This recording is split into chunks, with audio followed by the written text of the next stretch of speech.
Welcome to Refuel with Reverend Johnson and Reverend Rob. What's up? Hey, everybody. It's so good that you all are joining us on Friday at 7 p.m. Whoa! We're back. We're back. It's so good to be back with you all. Good evening, good evening, good evening. Hello. It's Friday. It's good to see you, man. It's good to see you too. What's up, Johnson? What's up, Robinson? How are you? Come on, get online and share this with people. We got an exciting evening for ready for tonight. Let's talk about that. Hello. How are you? I'm so good. It's Pastor on the screen. Look.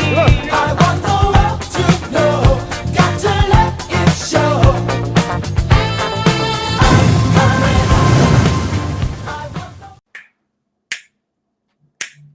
Oh, he got some energy tonight, y'all. Look at this. I'm only trying to get that together before you say you don't have no energy for tonight. I'm tired, Johnson. Wait. What's going on? We don't want to hear you're tired. We're going to go through the next 2 weeks, not including this week, and we're not going to hear that Sean is tired. Johnson, how are you? I'm good. How are you? I just told you. No, I'm okay. Listen. There we go. I had to run here. Did you really run up the steps? Okay. Up the steps. Oh, I mean, did we meet today or did we meet yesterday? I don't remember. Because you and this, I got 10-15 minutes. I need you to figure out some other time. It was yesterday. I got a new job, y'all, and this is my first week. Today is day 5. I survived. When I tell you, so let me talk a little quick about that. So I came from a team where I managed that was full of engineers, and engineers kind of already know what they need to do. They're already, they're already smart. They already have a process. They follow the process. My job is just to make sure that they stay within the boundaries, and make sure to advocate for them and get what they need, the tools, and to push back on stuff that encroaches on our job territory. So you know what I mean? Are you under the Agile framework? I am now. Wait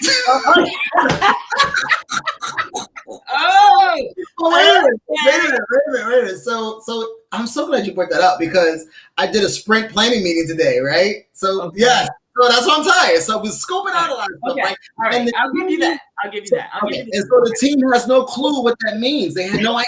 So I done moved from an engineer, and so we did the methodology of the normal PMP BOK.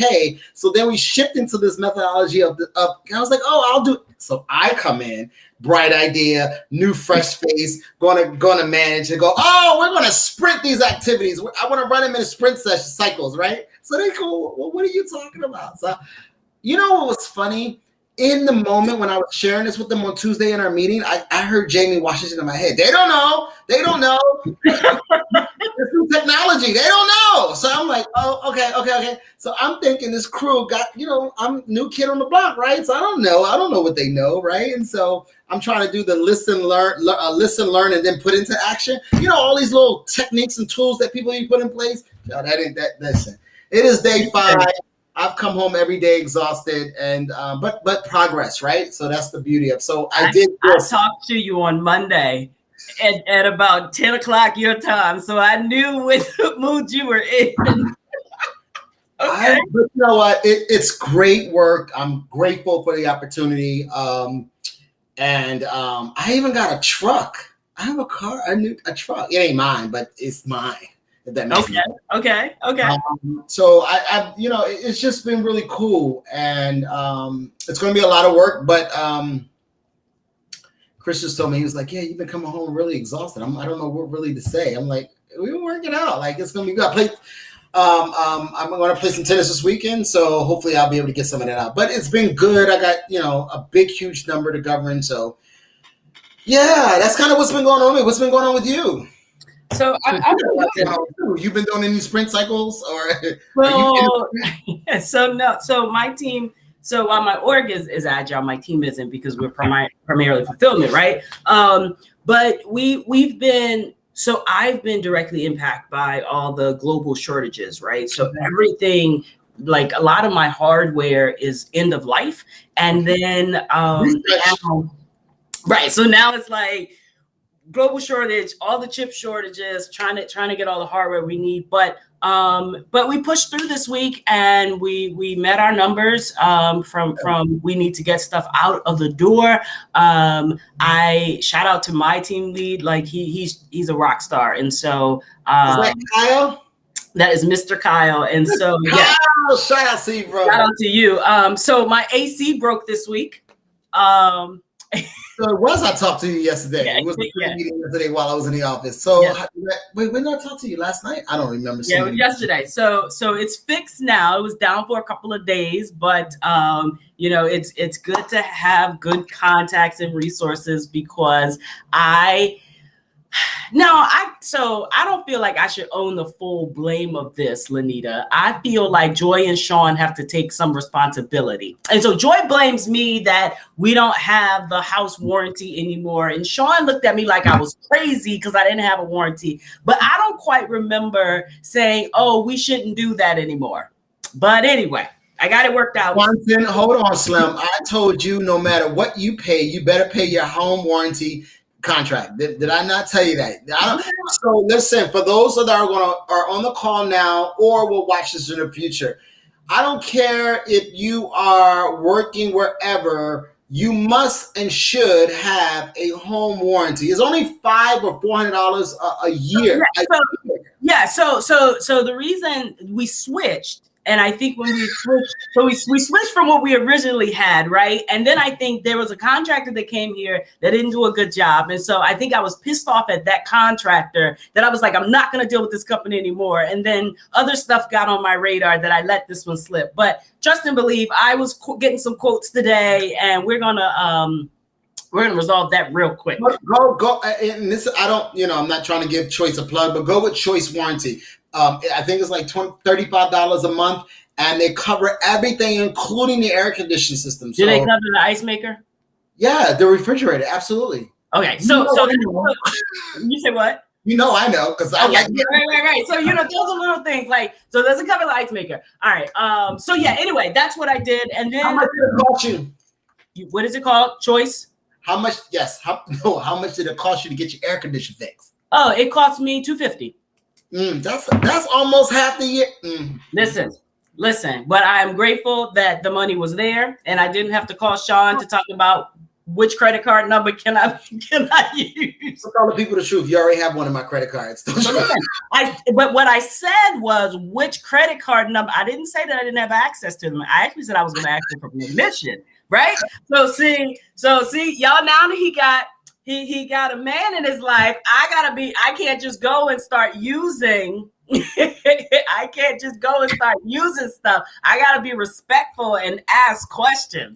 No, that is okay. What I'm gonna do is give the people false and that's not true. Johnson, that's your car. You can use it whenever you want to. Yeah. Go ahead. I can't. Anyway. No, get a home warranty. Get a home warranty. I would encourage you to go with Choice. It's less expensive. Plus, they really do a good job. I actually like them. So I'm good to see you, Loretta. I missed you. When I come back, we're gonna spend some time together. Lanita, Starbucks, get out of here. Nobody got time to go see Starbucks. Yeah. So hey, John, what's up, bro? It's good to see you. So the last thing, I went to the dentist and. Good. So I got the majority of everything is fine. But she was like, I have a broken tooth, right? And so if you know me, bones often break in my body. I have no clue over. So she was like, you should be in such severe pain. And I'm like, I don't feel any pain. And she was like, no, we need to get you in. We need to get this resolved. But, so it was just one of those things where it was just like, another thing that I got to do. But all my teeth you didn't even know you broke your neck, so I'm not surprised. I know that's right. That's the thing, right? So, me and broken bones.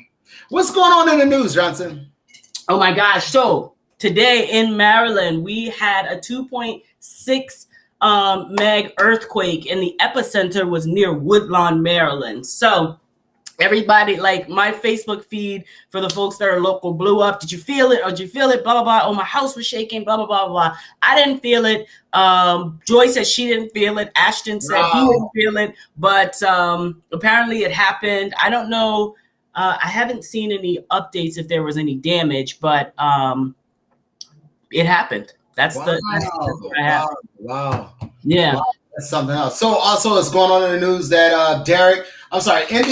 Indiana woman gets probation for the first Capitol riot sentences. So those people that were, encroaching and breaking in or what's the word we want to use? I can't remember the word that we were using, but at the time. But anyway, she was. Thank you so much. Anyway, so they're starting to prosecute the people that are going up. Yeah. Insurrection. Thank you, Pat. There you go. That's the word I was looking for. Insurrection. That's what happened. That's why Ashton is here. Usually Ashton is on it. But my bad. Yes, Ashton, thank you very much.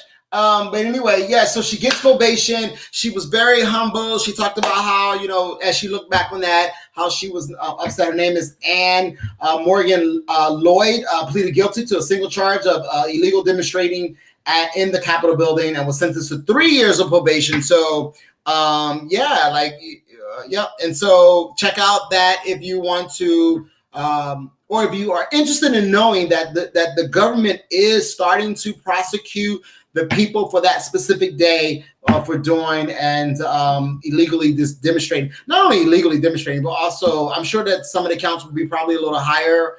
So we look forward to seeing what that is and looks like. Yes. So I want to wait for the Derek Chauvin until we bring our guests on, right? Because I think we'll get some good feedback there. So the America's first drag queen was a former slave and LGBT rights crusader, says a historian. So William Dorsey Swann was the queen, a secret of world of drag balls in Washington, D.C. in the 1880s. So I need people to hear that. 1880, a black drag queen or a black slave who started up balls in the 80s. We always talk about this in the last couple of shows where we're going to have a ball segment where we talk about that. It's America's first drag queen, was a former slave and LGBT writer crusader. And again, this is from a historian that is writing a book. You can look at it on CBS or CBC and all other kind of news. You can actually look it up. It's probably going to become very big, and just want y'all to know that you heard it first here on Refuel. Yes, that's right. So that's pretty dope. So I was trying to. So in what is it? What happened was that after they had decided that or wrote the Emancipation Proclamation that slaves was free and blacks were starting to get into government, this specific individual started having balls for some of the powerful blacks in Washington, D.C. And while they cannot find a picture, there is an artist did do a sketch, and based on the details that was found, has described what that would look like. And so what happened was he ended up getting raided by the police. And so it's a whole bunch of stuff. So which segues into, I'm sorry, go ahead. So I just wanted to know, how was that experience for you?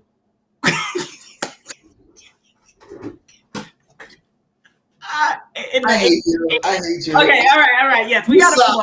Listen, so that segues into, and the reason why we put this up is because recently in Washington, D.C., a drag queen by the name of Kabuka was at a show this past Saturday, and she really is passive. Thank you very much. She is very mean. And the performer brought up, white people and black people all come to these shows. Everybody want to come to a drag show, right? They always want to go. And so it's like going to a strip club. When you go to a strip club, you never know what the stripper's going to do. They may come up, rub this on you, rub that on you, rub that on you, whatever. And the drag queen brought the white woman on stage, and they did a little act or whatever. And apparently the drag queen did whatever gesture. And so the white woman, after the show, called the cops and arrested the drag queen, and the drag queen stayed in jail for 2 days before the white woman, who they call Karen, okay.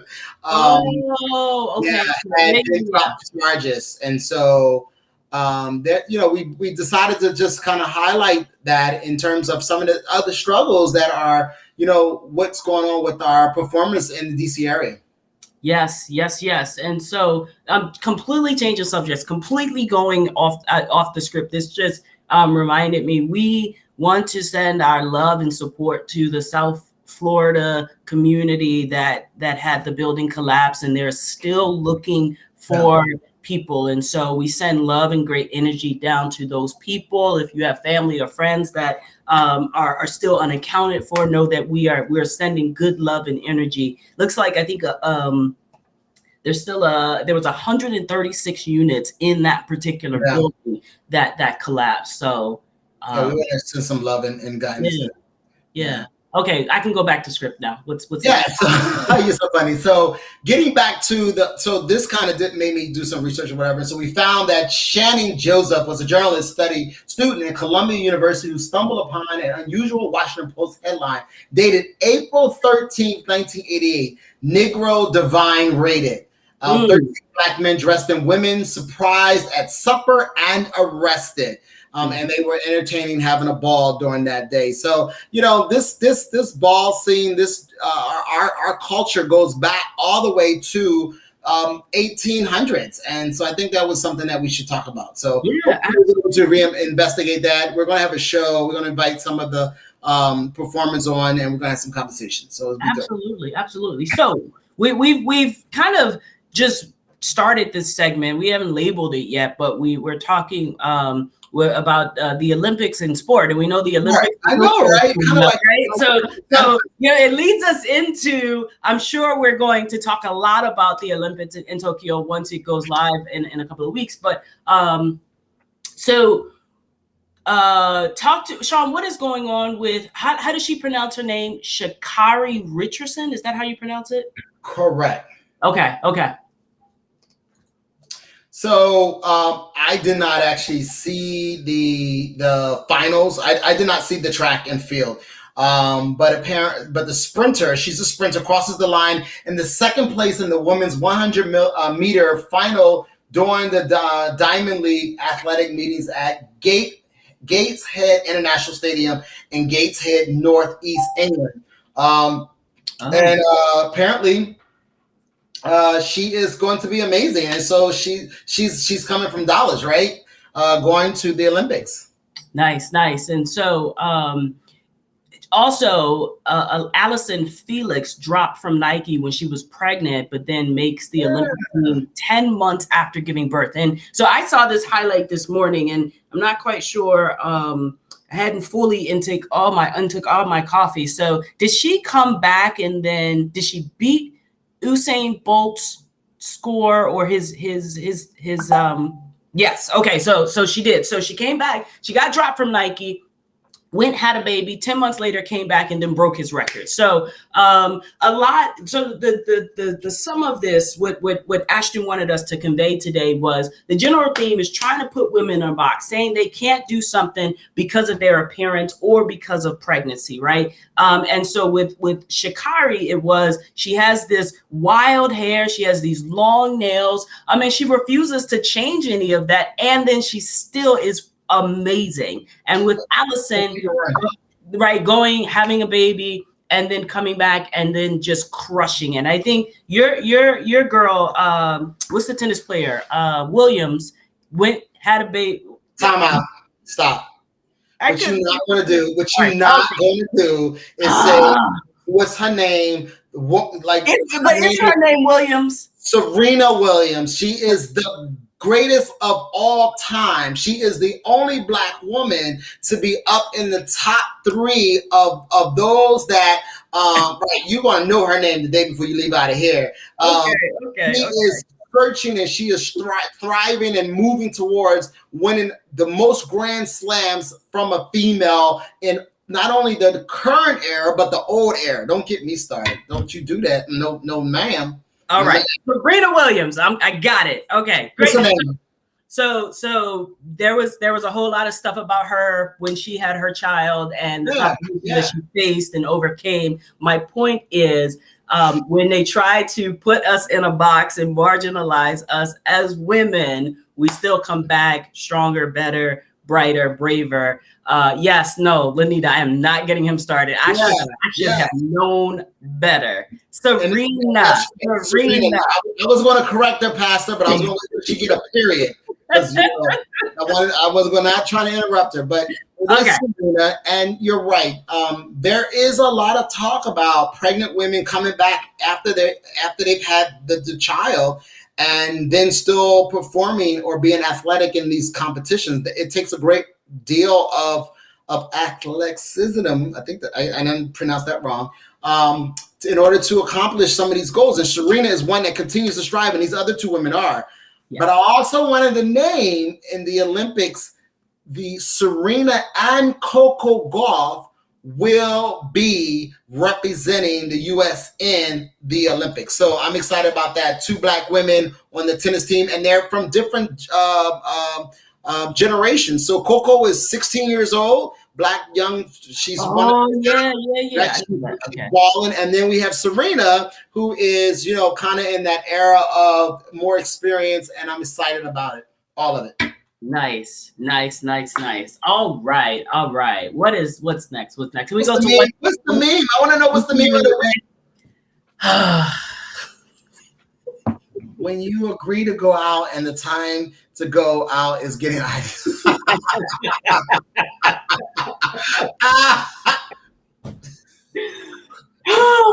Okay, that was cute. What's next? I like it. Did y'all get it? All right, I panicked early because I thought I was also pregnant with Nick Cannon's baby, but it was only just a little gap.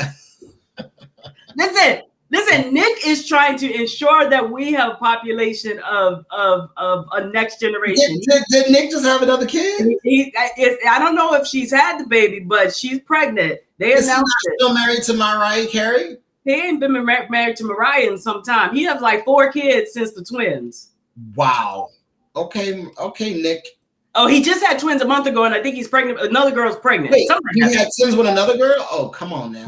Yes. Right. So he's trying to start the new another. Hello, Deacon White. It's good to see you. I see you, Wendy Mitchell. Hey, Annette. What's next, Ashley? Just shout outs to Reverend Pratt. When I'm on my third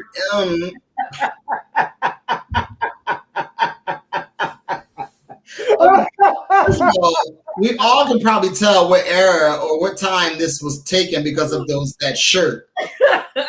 This was Sean. Is that a bang? Does he have a bang? He does. Listen, this is how Sean looked in his 3rd grade picture, y'all. Like he had he had the background and everything. Okay, what's next, Ashton? Okay. When the pot comes out, know you're eating the exact same thing for 3. That is true. That is hilarious. That is true. Right, John? That last one that is. Okay, so 30 seconds about this. So Ashton and I had this not long conversation, but we went a little back and forth. So with that meme, because he sent it to me this week. So Sean, how do you make your spaghetti? I don't know. Is this a trick question? Not so okay. Do you, using that pot, right? Because so he was like, I just did it. Do you put your spaghetti with the meat and the sauce and the noodles and combine it and mix it all together? And that's how you serve it? Or do you serve it separately?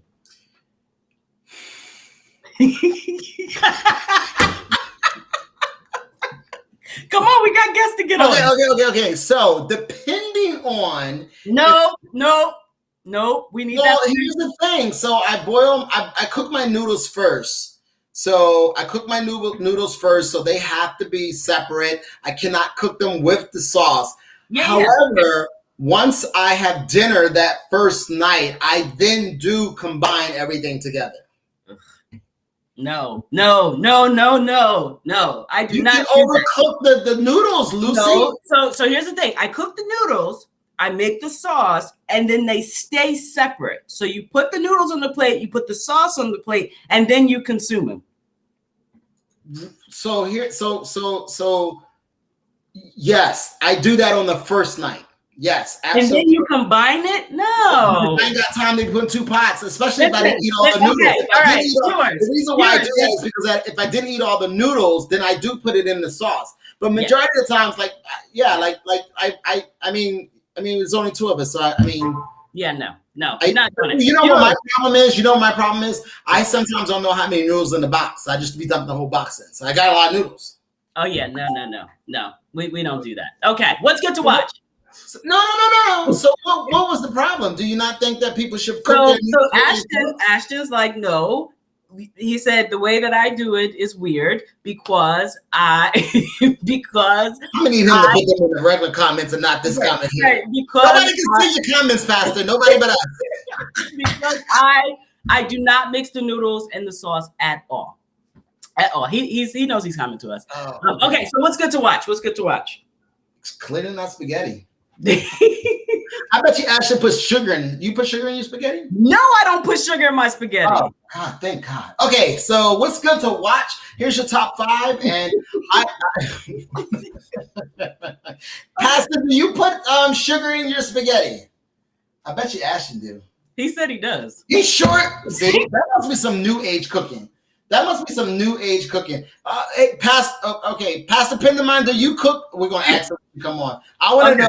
She's Southern. No, she's from Boston, but she's kind of lived in the Southern side. So I don't know. They, city folk move down south. They just change. What's good to watch? Oh, okay, what's good to watch? So your top 5 today. I've been kind of busy, but I will name that. The first thing I would suggest and offer people to do is to watch The Ice Road. And Ice Road is about a team of miners trapped underground. A down on his luck ice road trucker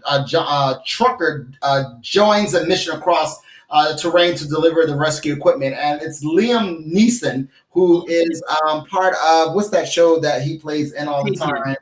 What is it? Taken, yeah. So he's always very serious and dope. I love him. So check that show out. The number 4 will be Blood Moon. I have not watched that yet, but that came by from our pastor who said that we should watch it. So check that out. Sugar cuts the acidity in the tomato. Miss Lloyd. That's what it does, but it's still disgusting. That's like no. You know what? That's why. So I when people say that, I'm like, that's why I drink red wine with my spaghetti. That's how I cut my acidity. Okay, come on. We gotta bring our guests on. We're gonna go over tonight. I don't have my glasses on. Just a little. Not a lot. You put sugar in your. See, that's what I'm talking about. City people moving down south and be doing south stuff. See, no, you don't. Anyway, number 3 would be Housewives of Beverly Hills. So we all know the Giardies are getting the divorce. I think this is the lawyer that did the Eric Bakovich big case back in the day. He done stole $8 million from people. So I think that's what it is. So check it out. It all unfolds on Bravo's Housewives of Beverly Hills. It's really dope. I'm in love with it. And then number 2 will be Love Victor. Because this is Pride Month, I kind of took the suggestion from my pastor. He suggested this last week. I was like, let me go check this out. And it is really warm and fresh and funny. And it addresses some concerns about coming out and the struggles. I remember trying to figure out if I wanted to date women or just women only. And then I want to date men. And then I want to swing back to women. And then I want to go back to men. And then I was like, it's really a good story. So it talks about a modern family, a young man who is in high school who is trying to figure out what's going on. He's dating a girl, but he's in love with a man, or he likes. It is really, really good. Again, it's not an ABC special, but it's kind of like Disney. Like, it's really cute. I really think so. If you don't have anything to do, check it out. It's on Hulu. And then the last one for all our Marvel fans out there, you got to check out Loki. You have to check out Loki. It's a great show. I love how Marvel and Disney has entwined that within all the segments. And everybody knows that everyone thinks that Loki is dead. This talks about why and how and what happens. It's really good. So check it out. So those are my top 5. Thank you. People who say Wonderful, don't put sugar wonderful. in their spaghetti are the main ones. No, No. not negative. No, Negative. Manita, when we come to Atlanta, that would be a big fat negative. You've been out. If spaghetti is already mixed up, I'm gonna go around it on the table, either side. Well, not only that, but we could taste the sugar in it because we know what it tastes like without the sugar. It's the same reason where I don't. Well, I'm not gonna go there. Okay, You don't put sugar on grits? What? Do you put sugar on grits? I do put sugar on grits. Me too. Yes. Okay. All right. So listen, folks, this is our pastor's anniversary weekend, Reverend Dr. Jamie Washington. And last week, I think it was last week, in the chat, he said he wanted to for us to have this show, bring him on and bring our guest speaker. She's going to be preaching for us on Sunday. So you don't 10:30 right here on whatever medium you're watching us on right now. We'll be back again Sunday morning celebrating our pastor. And so we are, I didn't forgot already what's the theme of the, I got it. All right. So Pastors in Affirming Spaces. And so everybody knows Unity Fellowship Moving is an affirming space founded by our Archbishop Carl Bean under the umbrella of God is love and love is for everyone. And so as we are celebrating Pride Month, it's the perfect opportunity to celebrate our pastor and to talk to two brilliant pastors who are toiling daily, hourly, navigating around this affirming space and unpacking and reframing and freeing people every day. So, Sean, if you don't have anything, we're going to bring on Pastor Washington and Pastor Pendermont. Yay! Yay! Look at Pastor Washington. We are so grateful that you all got some time to come hang out with Refuel. Yes. Go, my sister. Yes, I am so glad to be here. Okay, so before we get started with any of the pastoral stuff and all the questions that Johnson and I have, and people out there that are online currently, if you have any questions, go ahead and start putting them in the chat right now so we can track those. So just go ahead and just put them in. I got a couple questions before we get started, though. I want to know who puts sugar in the spaghetti. Talk about that. And do you separate your spaghetti noodles from your sauce? So who wants to go first? Go, Pastor. So I do separate my spaghetti noodles from my sauce. Yes.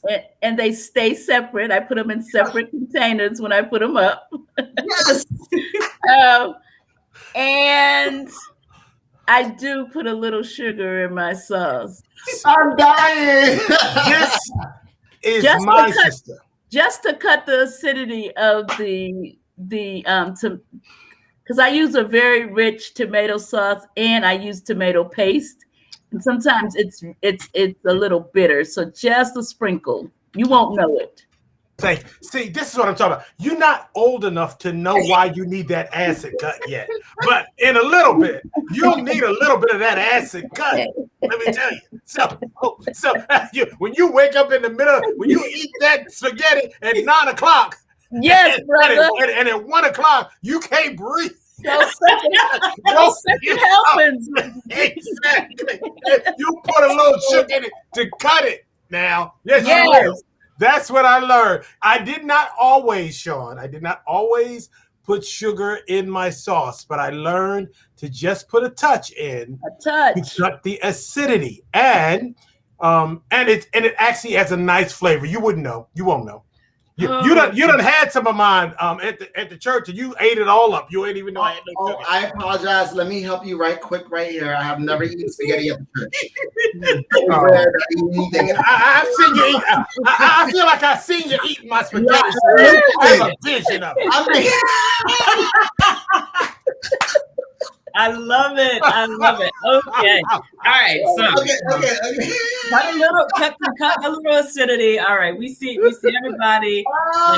That's what I told them. Okay. All right. Listen, I may have to make a little meat sauce. I had a little bit of sugar. So let me help y'all real quick with cutting the acidity. He was researching. Well, because I had to find the recipe that my mama gave me. So here's the thing. You can add a little baking soda to your spaghetti in order to help cut that. So you don't necessarily have to add sugar. Well, why would you add baking soda? That's nasty. The same reason why people baking soda can do a lot for you, baby. Don't you? Because I done brush my teeth with some baking soda. And if y'all don't know nothing about that, then y'all young.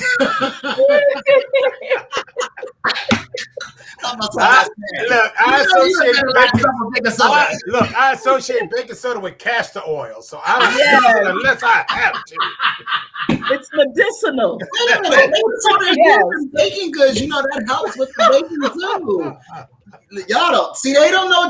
They don't know. They don't know. And keep the refrigerator fresh. That's what. Right. Listen, Lanita said baking soda triggers me. I don't even want to. You got to add more to the chat. Okay. I'm just trying to box in the freezer. That's all. There are other ways to cut the acidity and tomato sauce. That's all I'm saying. I love it. So, Pastors in Affirming Spaces. One, thank you for your work. Thank you for your yes. And so, Pastor Penderman, I'll start it off with you. When did you know, or how did you know that UFCM was right for you? Ooh. Oh, wow. So most people or many people have heard my story of I grew up Baptist as you did, Carla, and I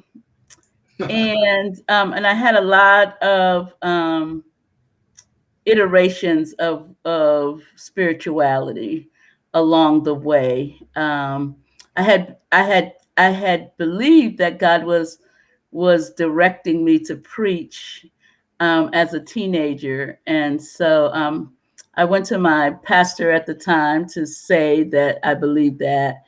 And he literally laughed at me. And then when he saw that I was not laughing, he kind of regrouped and said, certainly God has his hands on you, and, perhaps you're being called to be the pastor's wife or to lead the missionaries, but you are not being called to preach. So I was disillusioned for a while, left the church, did a lot of things, poured my service work into community work, but I'm just a church girl in my pinky toe. So would show up in churches and try not to get involved, would end up involved, all of that. But by the time I landed at Unity Atlanta, I was done with church as an organized place. But I was invited there by someone who I had gone on a date with, and was so intrigued when I got there. So Elder Tony Jones will tell you that I kept coming, and that I called him into somewhere around 25 to 30 meetings, asking questions about what I believed at the time was a cult. And so I know we had no less than 30 meetings. And he was gracious, and he met with me every time. And anyway, I was on the fence, and I was thinking, this might be somewhere where my church girl can marry my community girl, and we can integrate into one person. And but I wasn't sure. And then at the time, Archbishop was making parish visits, and he drove to Atlanta, and he sat in our little sanctuary at the time, and he gave a talk about God being love and love being for everyone in the way that only Archbishop Carl Bean can do. And I drank the Kool-Aid that day. I was like, yes, this is it. This is a marriage made in heaven. And so I joined then, and I've been on the journey. Beautiful, beautiful. Pastor Washington, same question. How did you know that UFCM was right for you? Well, so I love hearing my sister's journey and story. So coming from similar background, I had, kind of had all the apostolic Pentecostal, Baptist kind of journey. And I got clear that at age 24, that I could no longer, I got clear that me and God was okay. I had gone through a whole ex-gay phase because me and God was good. And then I learned that God wasn't okay with me. Right. And I believed that. I believed the lie rather than the truth. Right. And so in believing the lie, I became ex-gay. Right. And so I wasn't going to no longer live that lifestyle, come out from amongst them and be separate. And so that's what I was trying to do all through my high school years. And it didn't work. Anyway, so I went through my whole phase of just trying to let this just be my sin, right? And we all have sin and come short of the glory of God, and this was just going to be my sin. But then by the time I got into graduate school, that didn't work either, right? And so I couldn't I wasn't actively comfortable with practicing sin. Right. So I felt like, well, I can't just live and do that. Right. So I had to do something with that. And so I began to do some work with that and got clear that me and God was I just had some messed up stuff. And so then I had to do something with the messed up stuff. Right. So all of the ways I understood the Bible and all that kind of stuff. I did that work and had committed to no longer being in a gay, hateful space. So I had made that commitment at age 24. Whatever, me and God is good. And so I'm looking for gay affirming space. I won't be in a gay hateful space. What was the truth in 1984 that all of those spaces were white.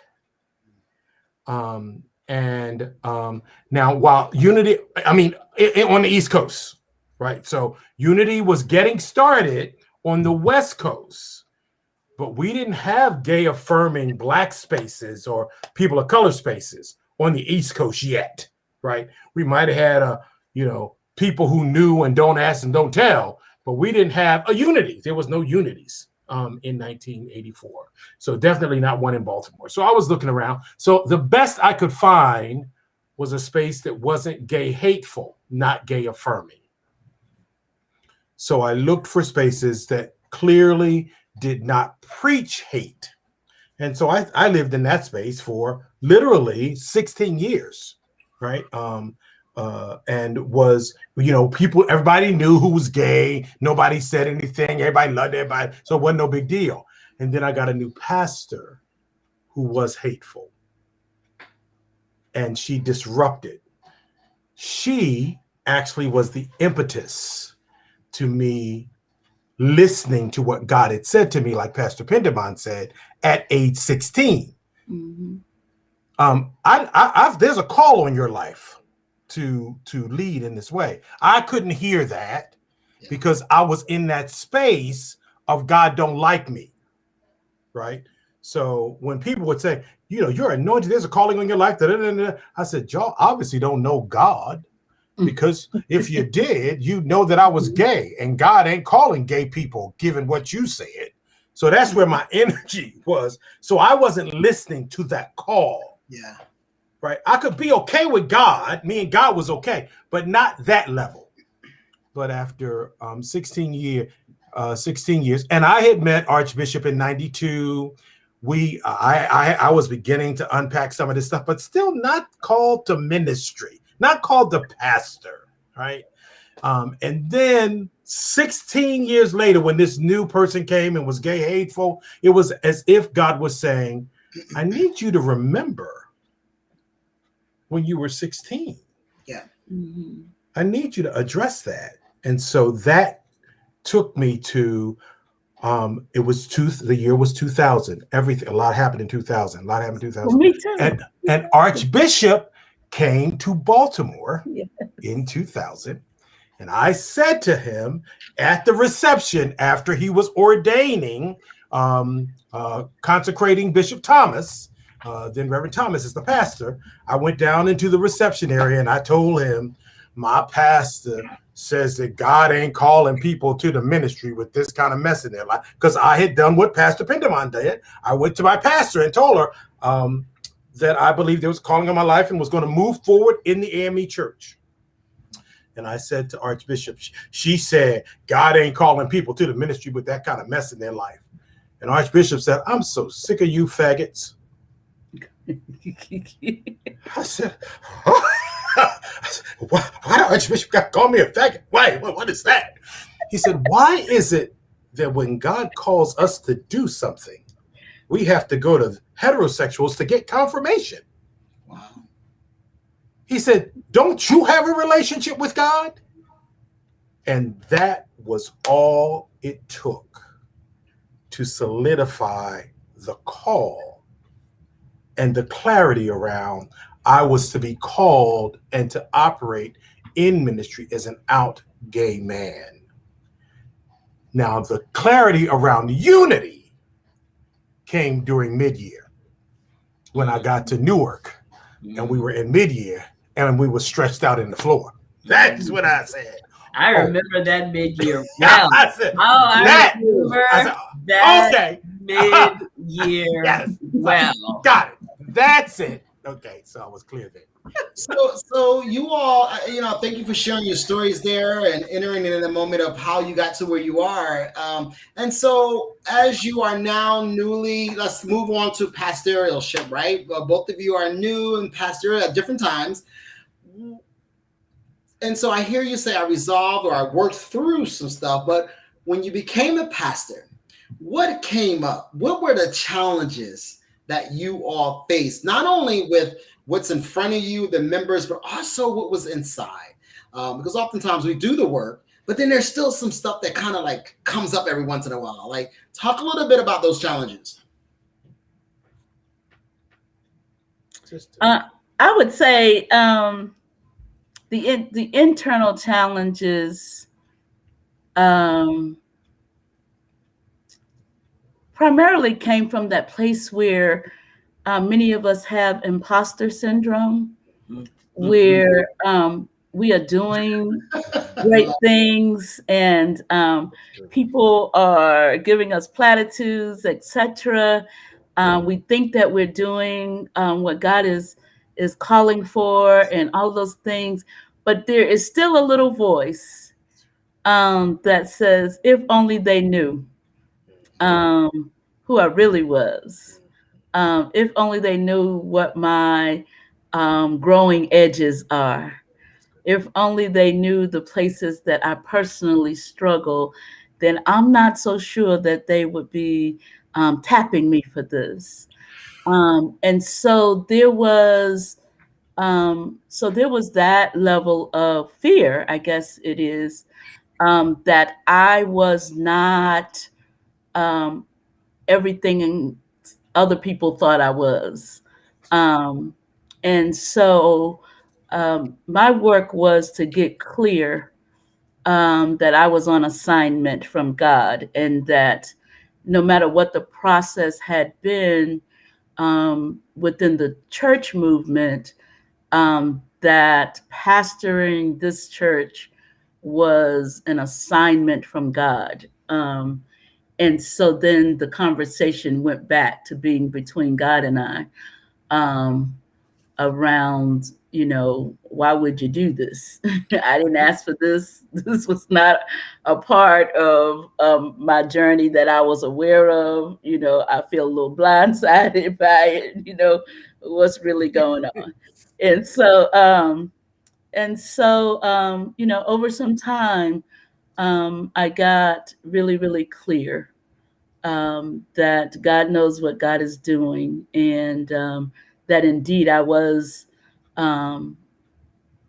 being called just as I am, and the work was still before me. And so the cliche that we sometimes use is that, God calls imperfect people. And I say God calls people, and we are all works in progress. And so I just needed to be really, really clear that it didn't mean that my personal work stopped. And it also didn't mean that I was not worthy. So I had to reconcile those things. So that was one thing. I also was in the position of being moved into pastorship after having served the same church for 7 or 8 years as the assistant pastor. Um, and the beloved founding pastor of the church was exiting. And so I was in the shadow of a beloved leader, and wanted to be very careful to love on the people as they grieve the loss of their beloved founding pastor, and know exactly when to assert myself as my own leader. That's good. So I was doing that dance for a couple of years, and so those were some of the things that plagued me, other than all the other things that were external for folks, y'all know church folks. So all the church folk stuff was happening, but those were my internal struggles. Thank you for sharing that, Pastor Washington.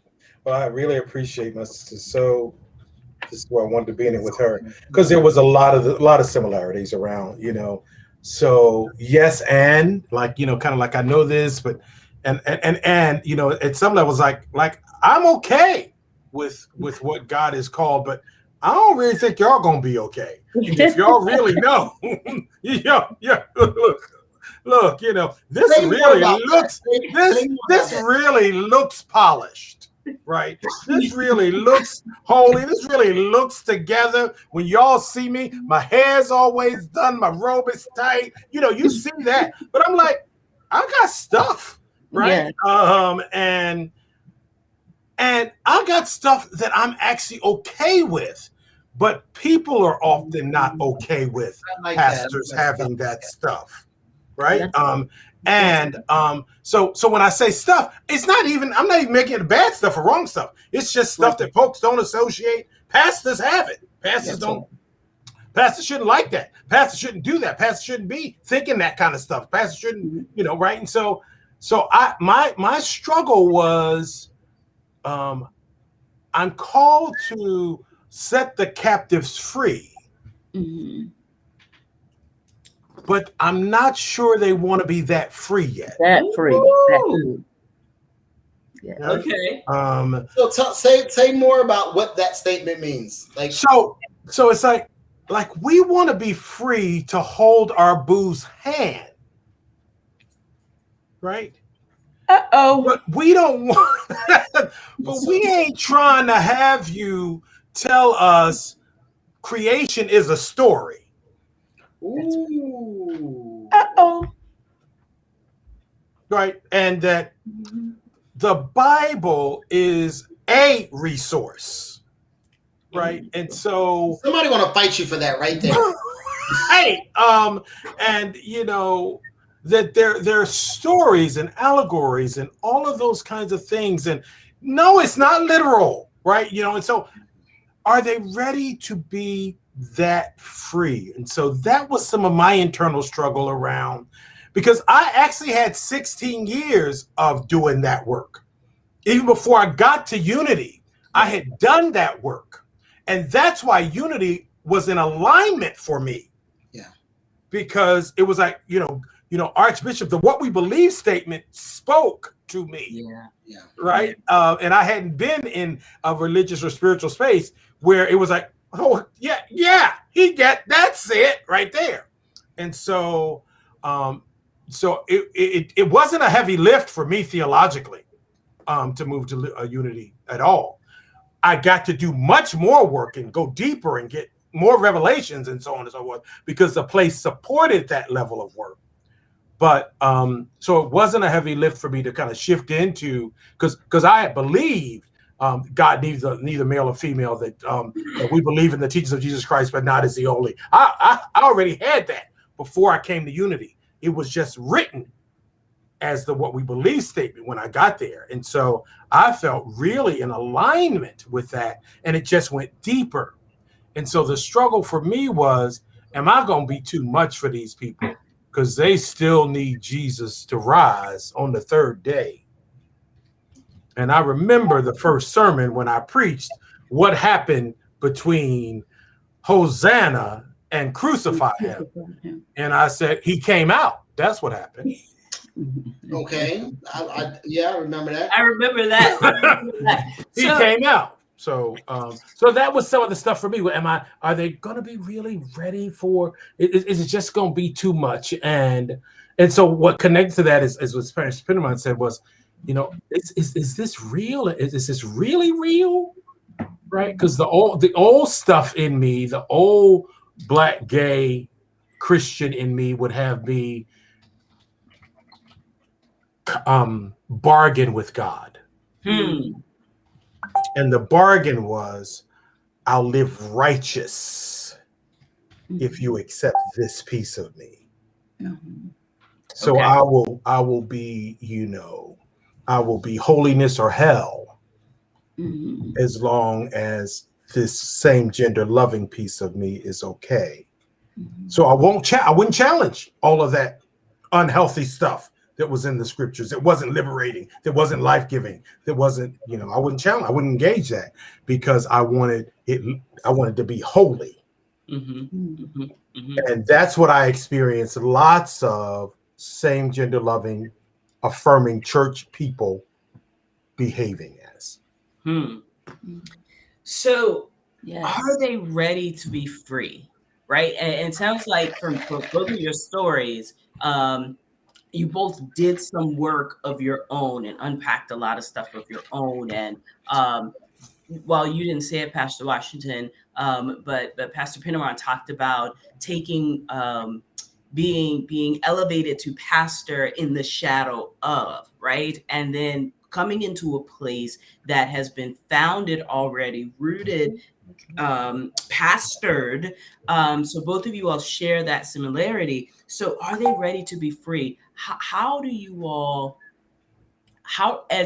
in an open and affirming space, navigate or do you have to navigate the ebbs and flows of your membership, or are they, or are you finding that the people who are joining your churches are ready to be free? That's really good. I'll enter first around that, if that's okay, Pastor. Sure. And I appreciate that question so much, Reverend Johnson. And Reverend Rob will be back back here. Yep, I'm sure. Yep. He's got a man in his life. But the the whole notion of ebb and flow, because one of the things that we have to navigate in this thing is people come, and if they get free, they don't need to be in the same way that we expected them. Come on now. So in the way that we learned in traditional church, that they need to be there and need to be under this preacher and hear the word and all that kind of stuff. They don't necessarily need it in the same way, right? So some folks will come and they'll get, and it's like, oh, okay, I can find God in other places, in other ways, and do my liberation and so on and so forth. And then other folks, like you said, church is our thing. Church is my liberation. Church is my community. They got it in their pinky toes, and they gonna be in church because that's their thing, and that's where their salvation and liberation and community is.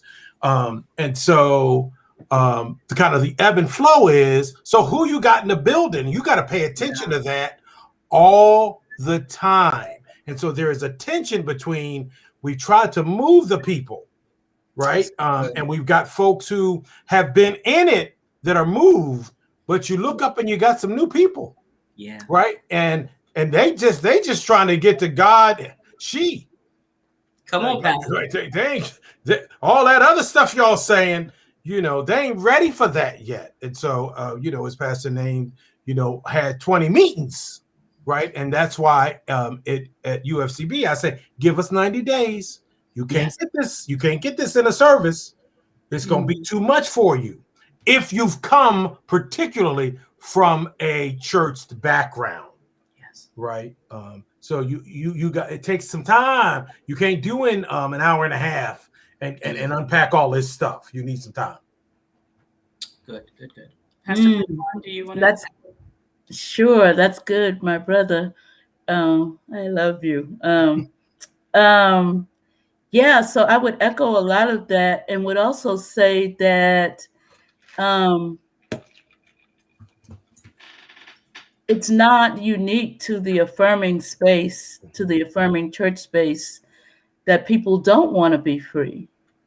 That church That's right. primarily has not been about being freedom. And in fact, in the churches that many of us come from, the goal is to keep us in need of a perpetual state of redemption, that we are never redeemed. We are always in need of redemption. Come on, preacher! Stop, write it down. Right. Okay. People got messed up right there, Pastor. Right? That right there is, I mean, that's a whole nother context, right? It is. Yeah. And so our people come, or my experience is that they come with all different levels. And I am one of those people who rejoice when I find those that are coming for freedom, or because they are free and they want to go deeper.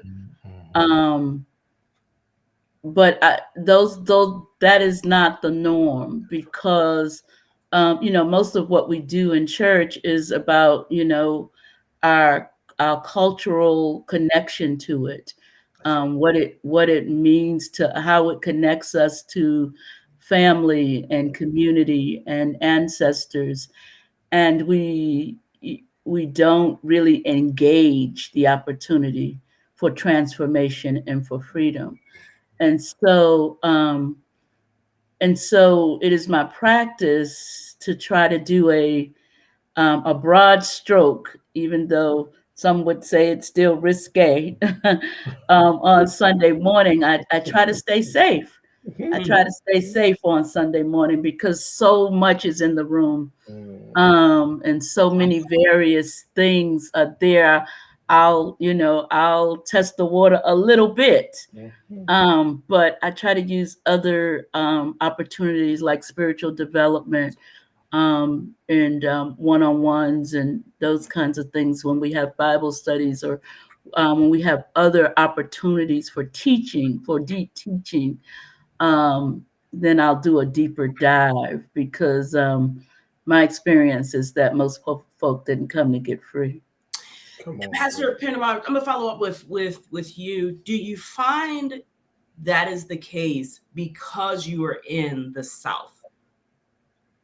As in trying to stay safe. Just trying to stay safe. And I think Maryland technically is the South, but in Pastor Washington, I will frame the same question to you. But being in Atlanta, Georgia, do you find with the people that are either clicking on your Zoom link or walking into your building when you're in one space, do you find that may be the reason?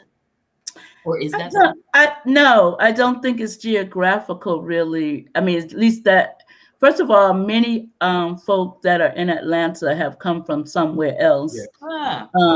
So there are very few native Atlantans that I encounter in church. So that's one thing. But I also think that it is more a function of whether or not they have been steeped in some kind of religious tradition. So those that have been steeped in something prior to coming come with all of that, that has been heaped on them. And those that are coming from just, I'm intrigued about a church that says these things, but don't really have a church background. They're more of a blank canvas, if you will.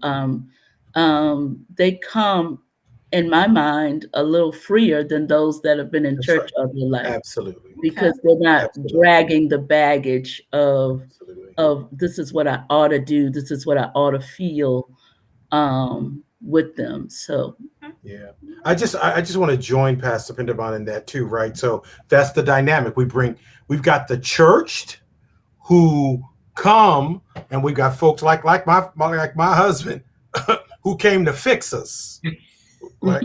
He came with Jesus, and he came to get us right.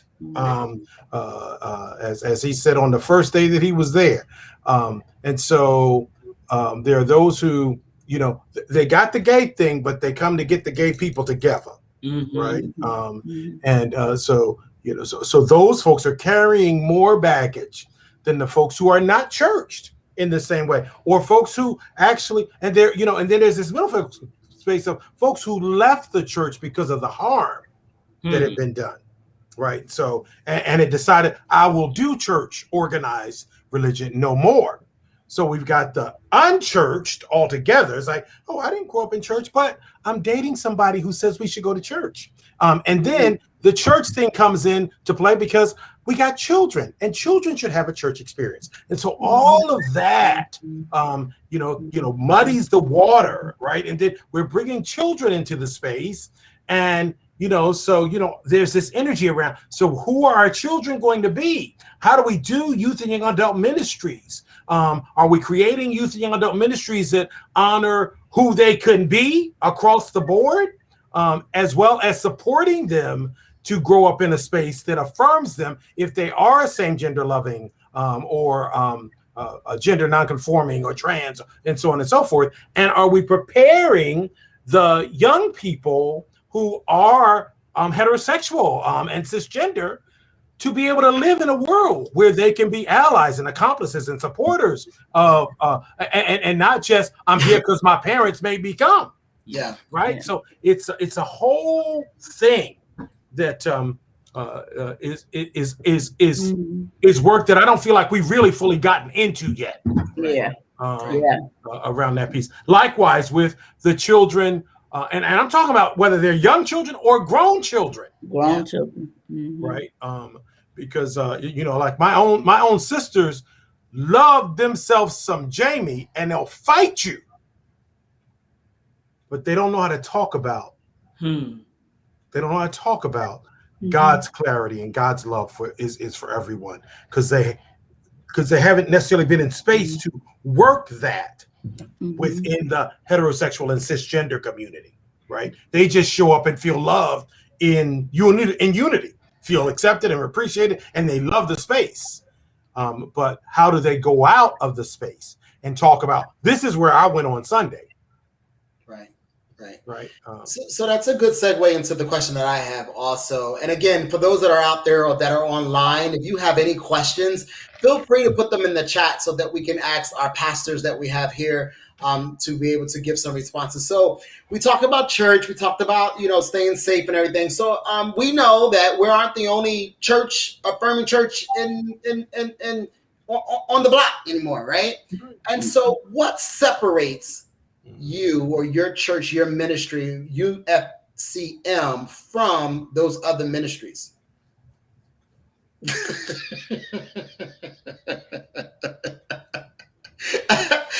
Pastor Benjamin, would you like to go first? Wow. So, Refuel's gonna give it. We're gonna come with the questions. Why are we coming with the questions? And Atlanta happens to be one of those places where we have no shortage of affirming churches, and so I think I would say this. The first thing that separates us is the unapologetic place where unity believes that God loves us for real, as we are, not in spite of who we are. That's good. So that we believe that we were created just the way that we are. And for some of us, that means that we were created gay or lesbian or questioning or bisexual or whatever it is, and not that God loves us anyhow, even though we're those things. That's it.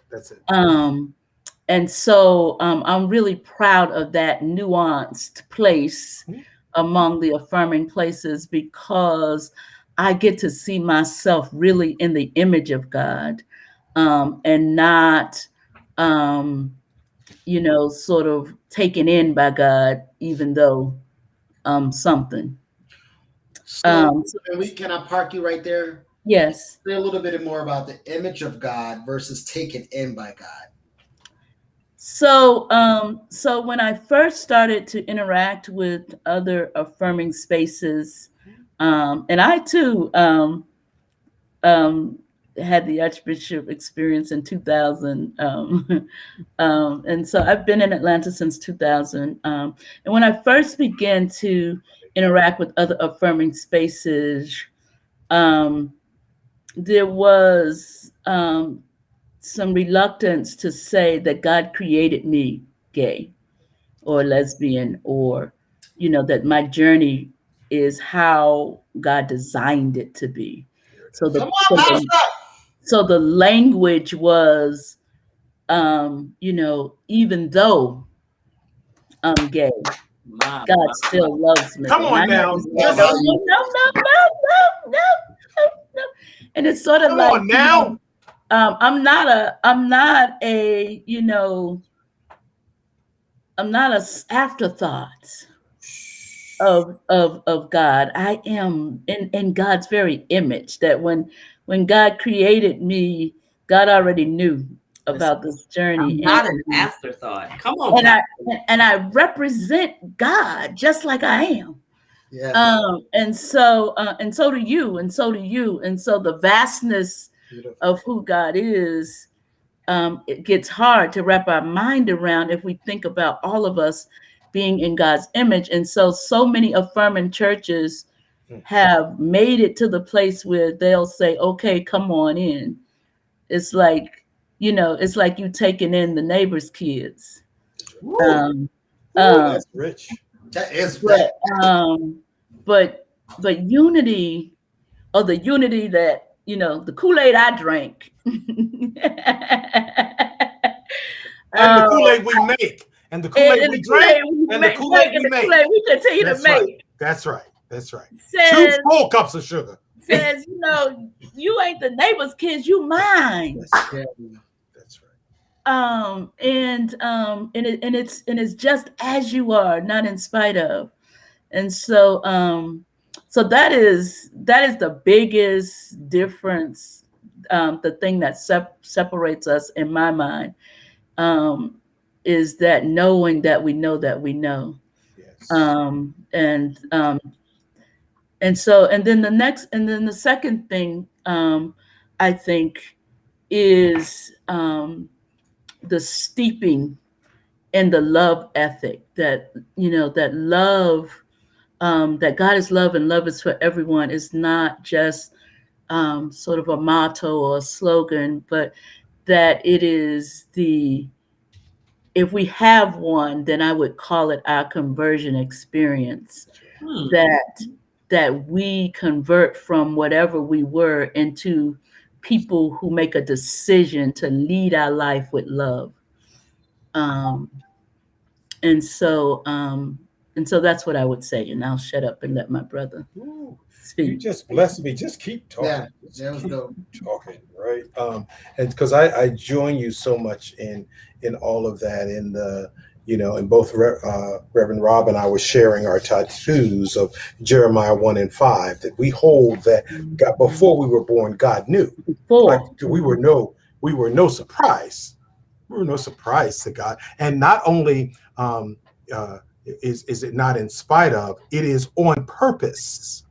Yes. That we have been purposed to be who we are, on purpose, with intention, for us to do what God has positioned us on the planet to do, right? If we weren't who we are, we couldn't do what God, the Creator, created us on purpose, right? In this way. My sister said to me the last week, she's like, I think I'm just glad my brother is gay. So she's like, so she just kind of got to this revelation that, I think I'm glad that he is, because I'm they, because of the virtual space, they get to be with us in service in a whole different way. And so they get access So it's more than just visiting and loving the people in the space. Now it's actually being in the space where we're doing this, and they're getting some of that Purplesaurus Rex Kool-Aid that we be kind of be dishing out on a regular, right? And so I join you in that there is a level of clarity. It was with Archbishop that I remember the first time I heard thanking God for being gay. Right. I was at a Black Lesbian and Gay Leadership Forum, and he was doing the service during that space. And I remember it as when I stood up and I said, "Thank God for my homosexuality." Right. And I remember saying that, and I remember something happening to me. It's like, "Ooh, what did you say?" Right. Not thank you, God, for loving me in spite of my. Right. Thank you, God, for creating me in this way because of what you have allowed me to see and opened me up to, and what you will purpose me to do in the world, because I would not be able to do it in this without that. So I think I agree completely with you around that clarity, around the clarity of love, but also around the clarity of challenging status quo. And that what I think unity does well is it's willing to push the envelope. And that it really is actively progressive beyond just sexual orientations and gender identities. Right. So we are inviting a reframe, a nuance, a seeing a God anew, not just in terms of accepting gayness, if you will. And so good. I think that's the distinction. Well, thank you for naming those, as in what sets apart from some of the other affirming ministries. And so that leads me to my next question, as you are talking about challenging the status quo, as well as actively participating to be progressive, not just with sexual identity and orientation. My question would be, as pastors, with this way of thinking, or in this move and journey towards actively progressing, what does that look like as a pastor who is amongst other members or other pastors that may not be that way? How does that work for the two of you? I just roll my eyes and look at Reverend Penderman. That's what I do. I text Reverend Penderman and say, "Do you believe this book?" That's what I do. That's what that means for me.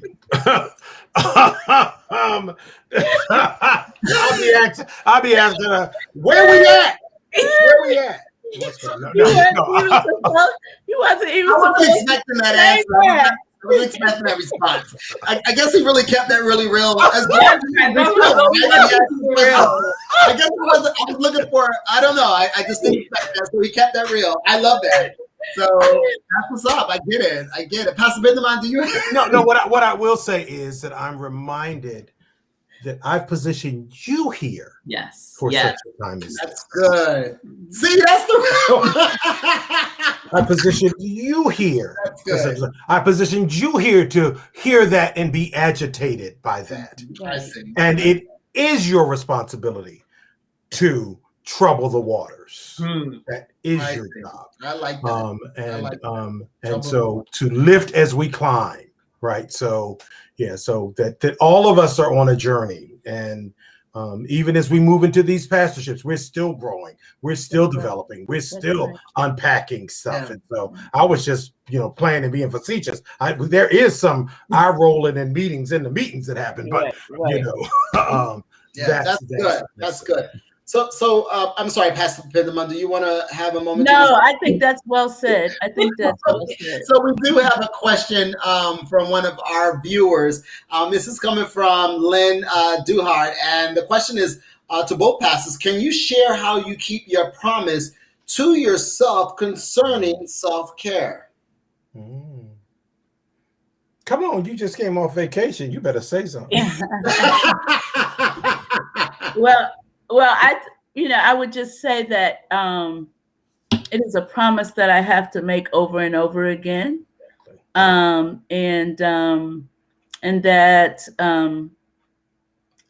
that one of the more recent ways that I am learning to keep that promise is that I am trying with everything I have to honor the word no.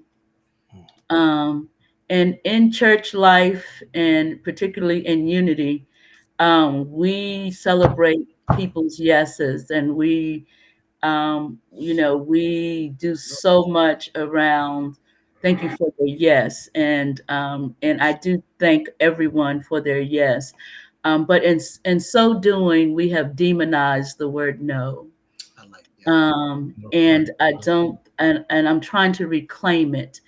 Um, the scripture says that your answers ought to be yea and amen and all of those things, but it also but no is valid, and it's necessary, and sometimes when we find ourselves unable to say no, or let me just speak in the first person.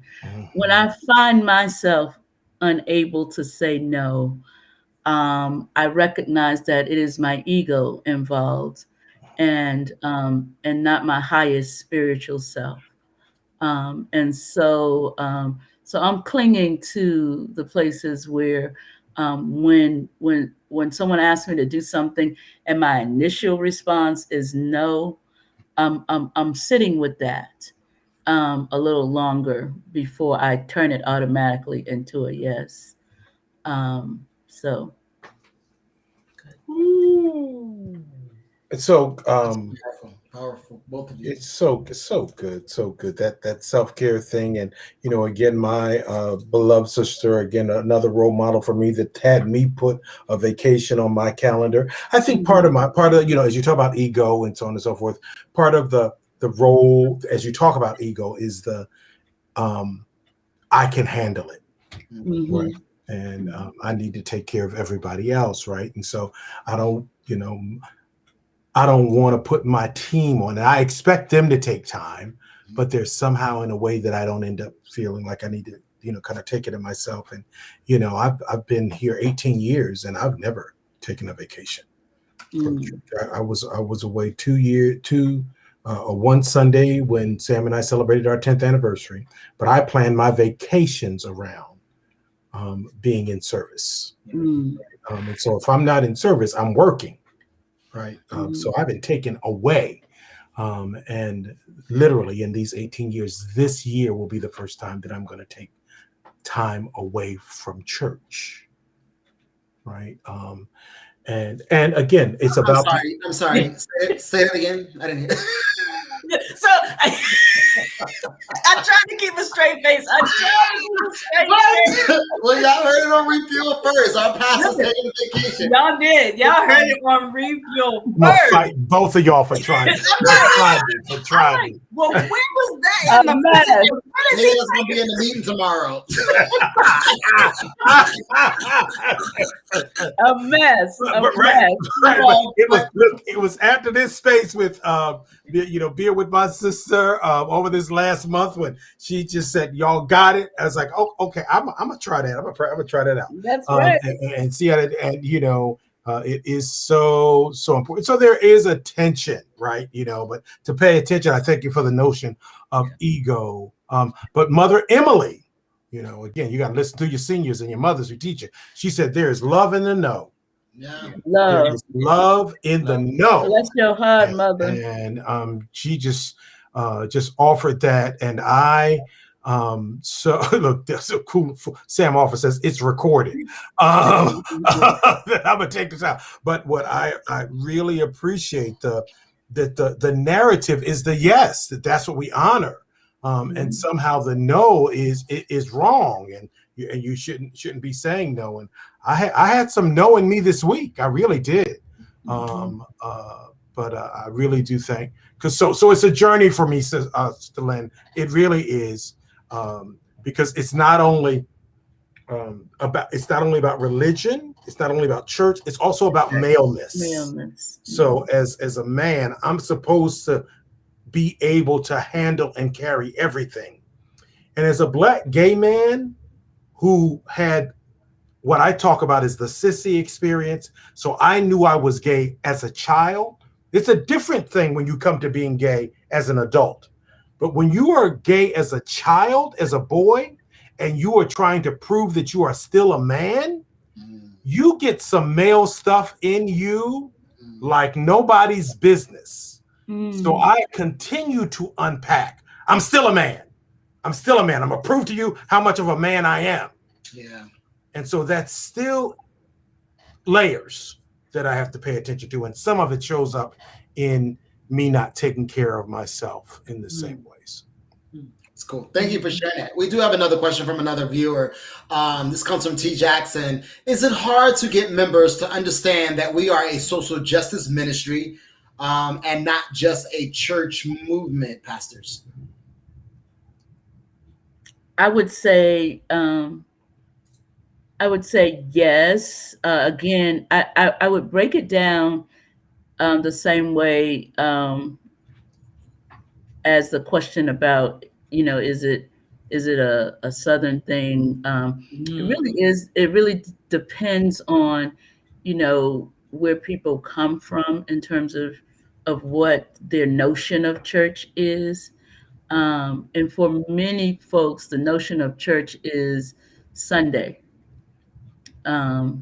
It is their ritual. It is what they're committed to. They want to show up on Sunday. They want it to be on fire. And they want to see you next Sunday. Yeah. And so this place where we do social justice, as part of how we live our faith, where we, do outreach and inreach and all the things that we do to make the world more just, is a new notion for some church folks.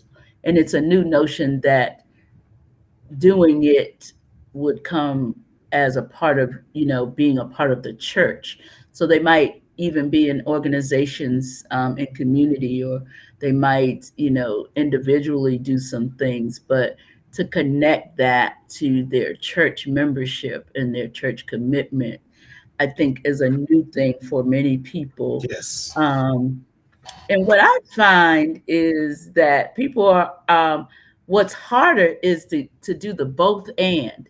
So people either are all social justice or all church. And I find it harder to help people to marry them. They want to stay over here, rah, everything we do ought to be about social justice, or everything we do ought to be about church and worship. And I'm like, they are parallel in this universe. They are, we do them together. And so that's what's hard for me, to get people to embrace them both, to do the both and with them. Yeah. I love that response. And I co-sign snaps to both and my experience is not only the both and, but is what is church and what is social justice. Yeah. Right. So I have this image of being social justice means we're doing this. That's and right. Being church means we're doing this. And so it's a narrative that's also blocking us. Yes. Right. So it's, if you're not doing this, you're not doing social justice. And if you're not doing this, you're not doing church. Right. When in fact, there's a wide range of all of those things. All of those things. Right. Yeah. So it's the both and marrying, and it's the breadth of all of those things that it means. And doing church for me might look very different than doing church for you. Yeah. And doing social justice for me might look different than doing social justice for me. And we need all of it. Yeah. We need all of it. Yeah. So we definitely want to honor your time, right? And we know Refuel was supposed to end 29 minutes ago. But I'm enjoying this conversation. Johnson's enjoying this conversation. Our viewers are enjoying this conversation. So I just want to do a quick check-in that we can maybe hold the space for maybe 10 more minutes. Does that work for the two of you? It's okay for me. It's okay for me. So we have a couple more questions, and this question goes back to pastoralship for the two of you, and I would like both of you to answer it. So, what does, as a pastor, talk a little bit about what happens when people are inquiring about your partners, and what is the take on sex, and should you be drinking and having multiple partners, and what you should do in terms of gambling and what that looks like, and lying, and maybe not paying your taxes and things like that. So I'm talking about myself there. But I guess what I'm saying is, as a pastor, there's a specific way that people have this tunnel and narrow vision. What happens when you open that up and all this stuff flow out? That was a little loaded question there, so take your time. Elder. Don't you do it. Don't you do it, girlie. Listen, I want to say I love you so much. And absolutely. So Elder Bowen said, one of the things I learned from my beloved Elder Bowen right as we got started was, you're only as sick as your secrets. Ooh. And so while I have private life, I don't have secrets. So if something comes out about me, like I said, Bill Clinton should have said, yes, I did have her do it. And I probably shouldn't have had her do it in the office there or whatever on her dress, but I did. Right. So, and so what the dynamic is, when you are preaching and teaching against stuff that you are doing, you are out of integrity. Come on, preacher. Come on, preacher. Right. And so I don't live in that worry at all. Yeah. Right. There are what does sin mean for you? What does it look like? When are you in self-inflicted nonsense? When are you out of alignment with God's plan for you? Right. And I don't get to decide that. And so I'm in more inquiry space than telling space all the time. Right. So, because for some people, you don't need to, not only do you not need to be drinking, but you shouldn't have that piece of cake. Right. Because that for you is not serving your highest good, because you got diabetes and the doctor told you can't have no cake. Right. So that's not serving your highest good. Right. And so maybe it don't have nothing to do with you drinking or smoking a joint or whatever. And when I speak in that space, I know that lots of folks struggle because, well, is it legal? Is it not legal? Well, it's legal over here, one legal over there. And it's just the whole thing.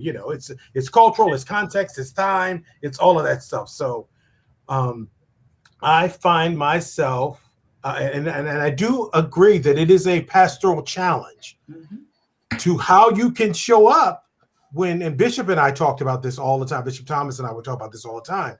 We would have some fun hanging out, talking about stuff, but we couldn't do that with everybody because everybody wasn't ready. And it would, cause, struggle for the folks who are trying to find their way. So you have to be mindful as a pastor around who and what you can share with and so on. But what folks won't hear from me is condemnation around something, and I'm living it. You're not gonna get that double talk from me. And so I will be on with Pastor Victoria Bursant on Sunday night in this conversation around sexualities and going deeper into partners and pansexuality and non-monogamous relationships and that whole thing. And that's a whole thing for us in Affirming Spaces. Yeah, I echo all of that, and would say that an early mistake, a early lesson for me was that place of conflating my pastorate with my personal life. That everyone you pastor can't also be your friend. It's a good And lesson. you can love them deeply. That's right. And be friendly. And you can be friendly, and you can be in some spaces with them that are not church, but you have to have a separate group of folk that you call friend, that can journey with you in every place that you go, and still honor the assignment that you have as pastor. And that is not everyone. And that's okay. And so I despise pedestals. I do my best to kick them from underneath me every time I find myself on one, because it's a long, hard fall when you fall off of them. And so I'm transparent and I'm vulnerable. In fact, my congregation would probably say, I overshare from the pulpit. Because I err on the side of wanting you to understand me in my full humanness and in my full divinity. And so I'm working all the time to show up fully human and fully divine. And sometimes people are shocked. You don't want to play spades with me. You don't want to play cards with him either. People be like, "That's Pastor Penderman." Oh my God! I know, right? So those kinds of things. People are shocked. I'm an Advent sports fan. People are shocked at the level of expertise that I have around sports. I'm not athletic, but I love sports, and so I get a little crazy when I'm watching, my teams or whatever. So those are the light things. But I also have some beliefs around polyamory and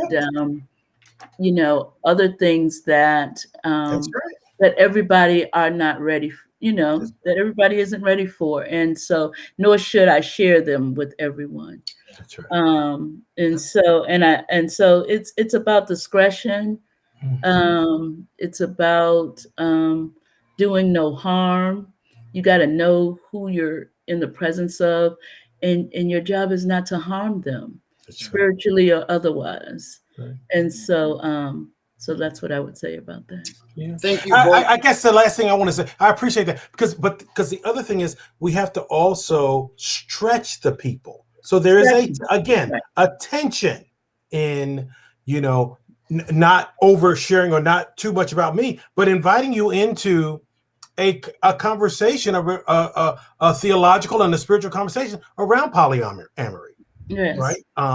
And letting you kind of be in that journey and in that process in a conversation around what it means to drink or to play, have a dream last night and play your number today. And, we went through all of this stuff, even as we as we have our annual family trip to Atlantic City. It's like, how are y'all going to be a church going up to the casinos? Yeah. Right. And so true. It's very real to invite, to stretch the people. But we know that trip brought people connected to the church that never would have come in the building. Yes. Right. Same for us. Unity Atlanta used to have a booth at Pride when Pride was celebrated in June here. And we sold alcohol. It was our biggest fundraiser of the year. And we had an opportunity to have people come up and say, "Y'all a church? And y'all selling beverages?" And we got to say who we were and why we were and minister to people and and in ways that those people weren't coming to church. That's right. So yeah. That's good. I appreciate you sharing it. Both of you being so transparent. We're going to end with this final question. You all have been amazing in this interview here with Refuel. as pastors in Unity Fellowship Church movement, what would you share with a new or someone who is interested in becoming a pastor in Unity Fellowship Church movement? Run! Yes.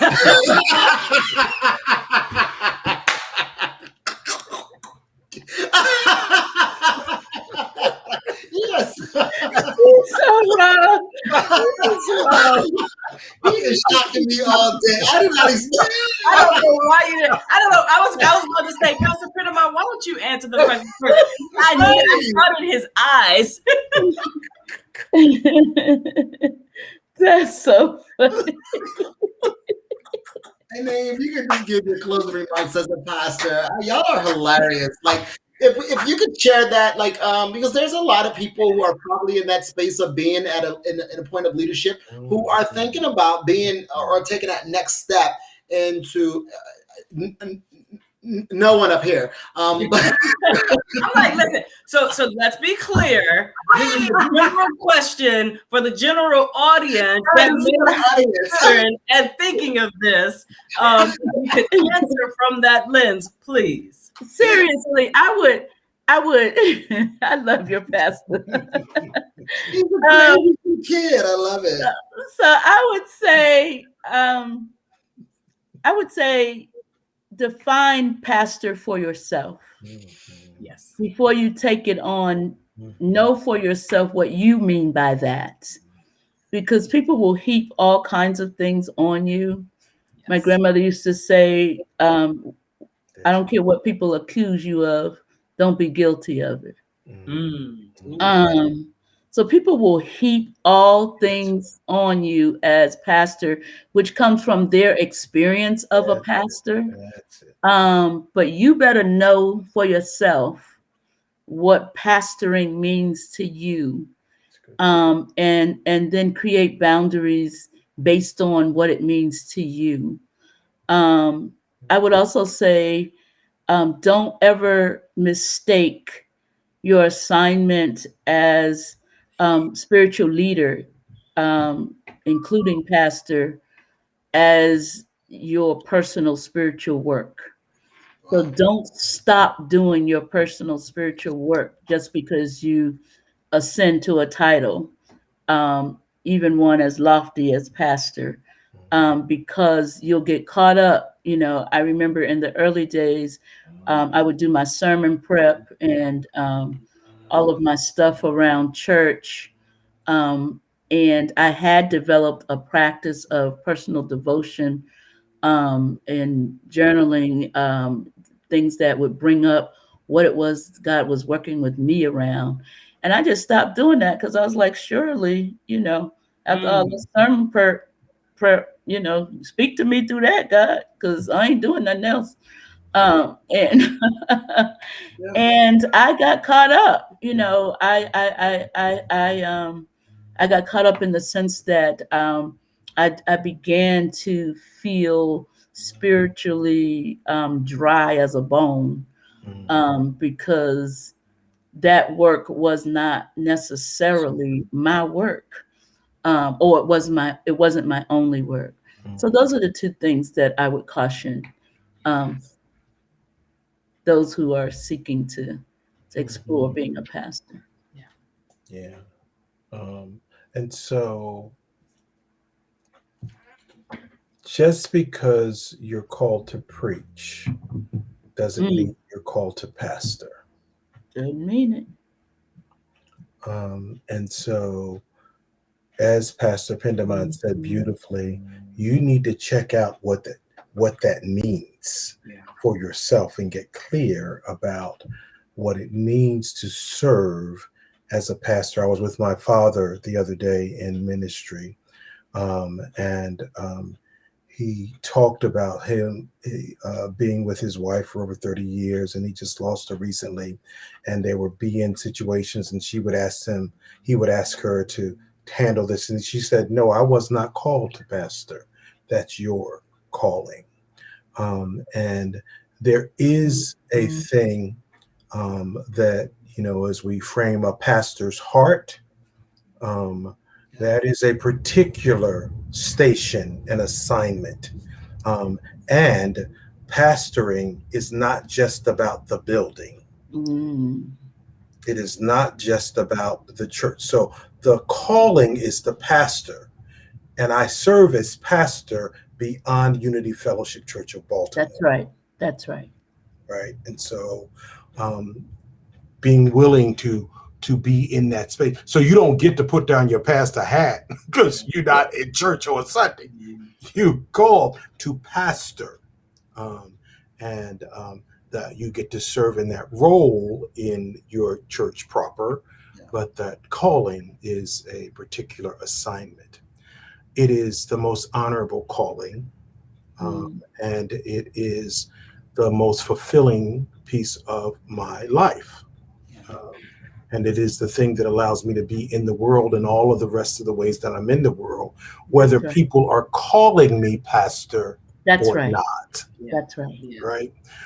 And so being clear that that's a call. And so I show up as pastor in the way I pastor everywhere. Right. So I don't have to be fake and phony and condemning and pious and all things in other spaces either. Right. And sometimes folks are shocked to have a pastor in the way that I show up in other spaces. So as my beloved sister is named, get clear. And because it's a real thing and it's a beautiful thing, but it ain't for the faint at heart. Don't get caught up in the robe and the title and the anniversary. Because it is your anniversary, though. It is your anniversary. It is, but it's not for the faint at heart. I know that's right. It is not for the faint at heart. We have been in conversation, in fellowship with two amazing pastors of Unity Fellowship Church Movement, Pastor Marissa Penderman of Unity Fellowship Greater Atlanta, Pastor Jamie Washington of Unity Fellowship Church Baltimore. Pastors, thank you so much for choosing Refuel to have this conversation with. We are so much better because of you. The time in which we've stayed, we've had more viewers join to get the information that you have to share. And so thank you so very, very, very much.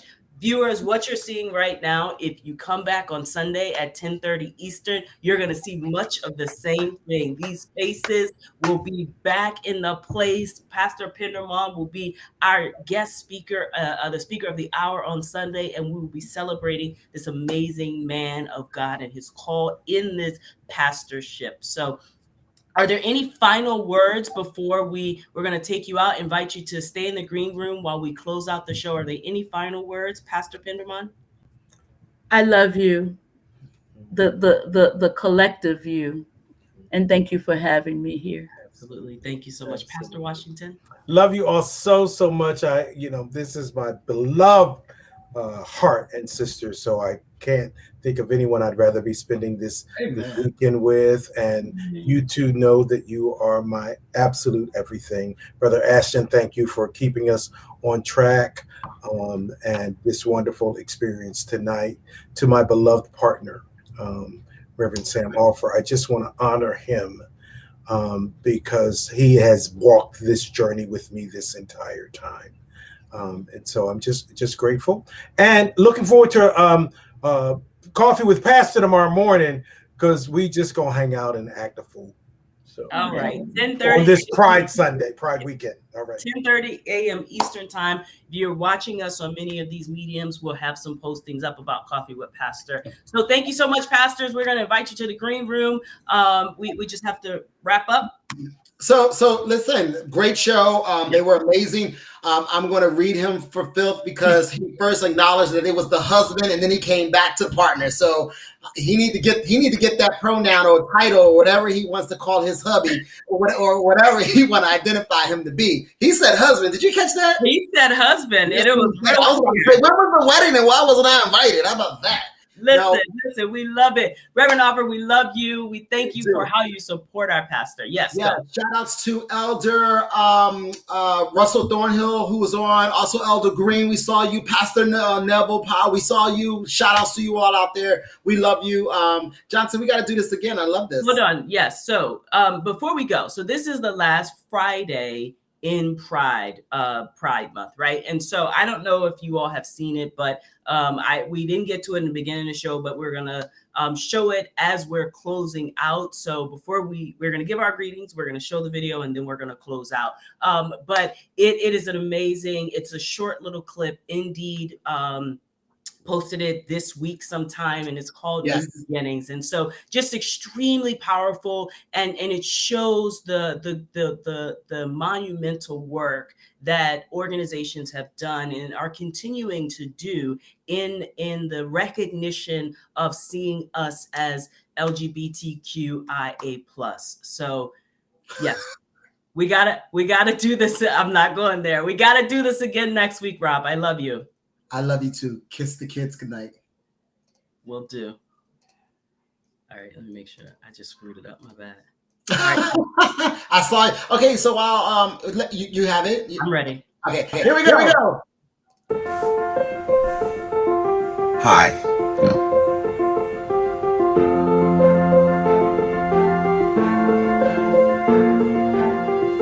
Hi, I'm Taylor.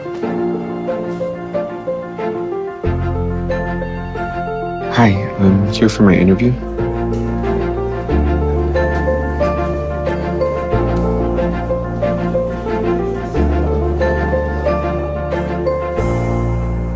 I'm Dorian, and I use the pronouns he, him. Are you comfortable sharing how you would like to be addressed? Thank you for asking. I use they, them pronouns. Great. Well, I'd love to hear more about your skill set. Sure. I went to school for advertising and